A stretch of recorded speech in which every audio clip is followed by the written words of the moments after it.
The first step to learning a backflip is to fully understand the technique. In order to do this, you must study and comprehend all aspects of the movement. You should only begin to attempt a backflip once you're able to mentally visualize yourself doing it. Now the next step is to overcome the fear of going backwards.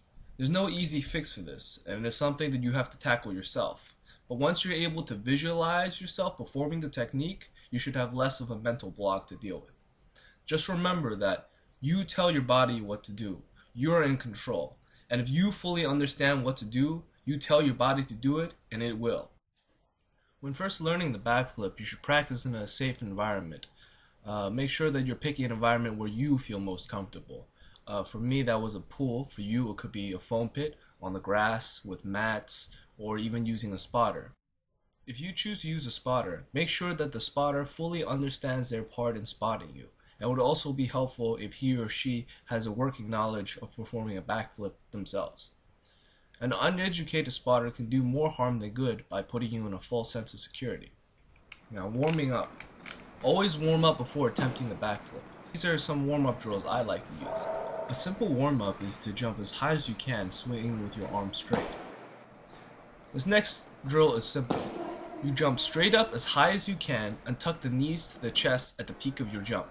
This gets blood pumping and prepares your central nervous system for a full body coordination. This floor drill mimics the technique of the backflip.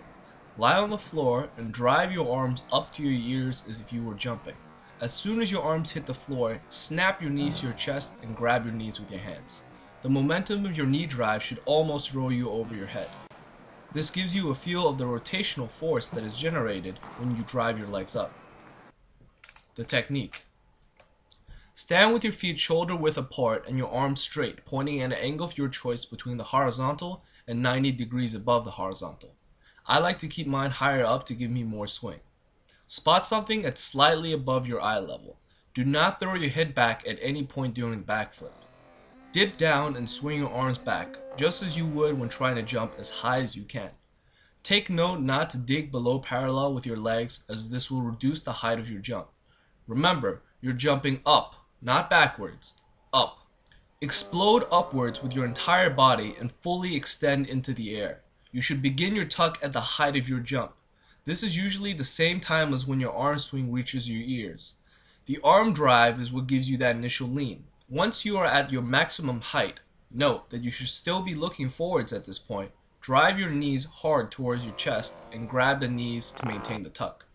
Your body will now rotate and roll over in the air. As you come around, spot the ground and untuck to land in a standing position. Now, when you're just beginning to learn the backflip, you don't really need to worry about spotting the ground. Chances are you'll be landing on all fours or on your knees. In the beginning, just focus on jumping up high and tucking tight and hard. But once you get to the point where you have enough time to spot the ground and untuck, you want to land on the balls of your feet to absorb the impact. A good indication of how good your backflip is to take note of your landing position. In a perfect backflip, you should land in the same spot as where you took off. If you're landing too far back, then you need to jump up more. If you're landing forward, you're tucking too early and not getting to the peak of your jump. A note on why you do not throw your head back. Looking backwards causes your neck to extend backwards and opens up your chest. This slows your rotation and prevents you from obtaining maximum height. Remember that you want to be tucked in tightly like a ball. Once you are comfortable and confident with your backflip to the point that they are second nature, you can move on to different surfaces and bust them out anywhere. At the beach, on wood, on concrete, at engineering conventions. Have fun and stay safe. Subscribe for more tutorials coming soon.